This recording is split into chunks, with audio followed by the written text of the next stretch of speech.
I don't know, maybe. I actually got an offer from a record label to do a solo record not long ago. But I mean, those rumors come from me saying that I would like to do a thing like that to learn more about studio production, like the technical aspect of recording a record. So I was thinking I'm going to start in a somewhat easy way with just an acoustic guitar and vocals. Basically some type of singer-songwriter record. But I mean, it hasn't materialized. And since then people ask me all the time, when is it coming? So it was never decided, really. It was just like something I said. Right.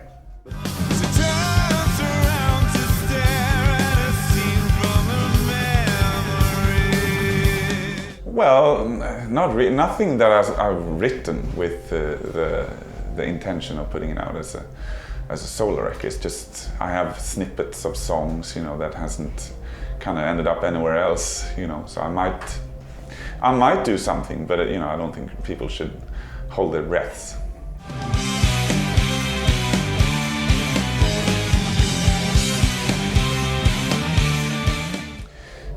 I think there's a possibility, but we don't really know what to do with another record. What would it be? You know, like the good thing with Storm Corrosion was that there was no references, you know, and nobody really knew that we were making that record. So when it came out, it was just like out of nowhere, and nobody knew what to expect.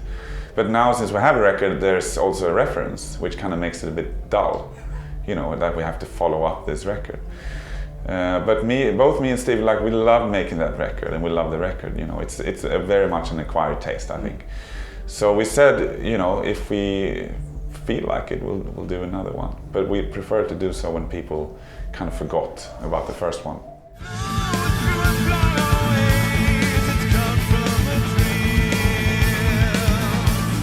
My kids don't. I mean, they listen to some, like my oldest daughter. She plays something on, because she's on Spotify and stuff like that, which I don't understand how it works. But she's like, "This is your most popular song," and plays one of our songs. And she's like, "It's kind of good," you know. But she's into One Direction and whatever's playing on the radio, you know, that stuff. So she's not into metal music per se, but she has a few songs, like AC/DC songs, that she likes. And when it comes to our songs, she grew up with the screaming, you know, those songs. So it's not, for her, it's nothing, it's just dad's shit, you know.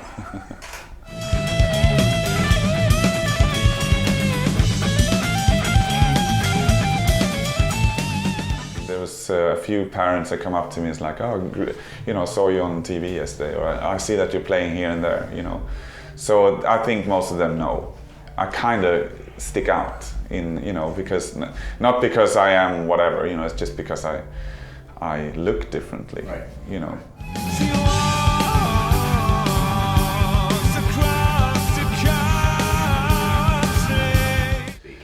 Well, I started jogging actually, which is, you know, I've been trying a couple of times throughout the years, but now I started for real. So, or play badminton I do, you know, like some physical type activity makes me feel good. It's good for my brain, makes me feel good. So I do that, and I love to go out for dinner, nice meals, and drink a beer. Listen to my records, but there's not a lot of downtime really, you know. Like, I spend a lot of time with my kids, of course. So when I have time for myself, it's basically I just do those kind of things, kind of normal things.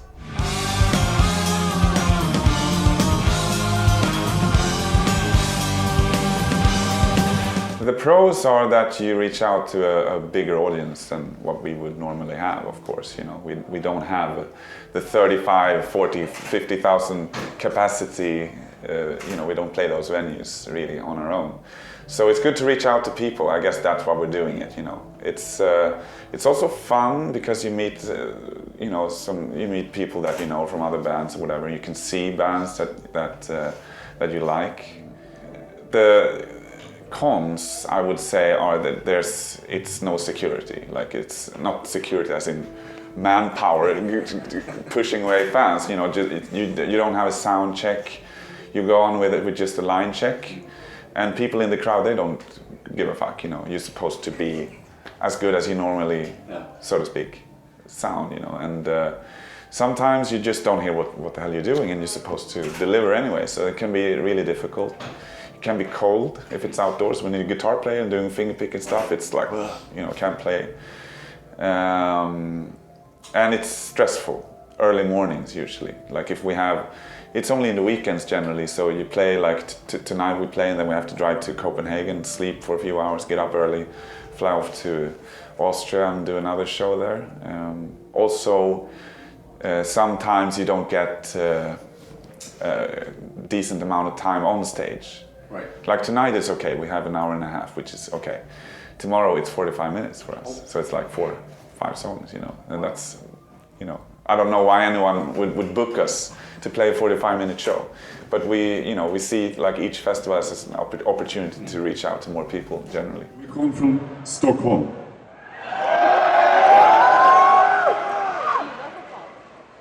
Från förorten. Jag och Fredrik här, vi håller till runt Hägersten. Mendes, han bor ju faktiskt inte i Stockholm, han bor i Barcelona i förorten istället. I ett kollektiv. Otäckt. Ja. Sen har vi Axel Roth som bor lite fint, dricker Chablis i Hammarby Sjöstad.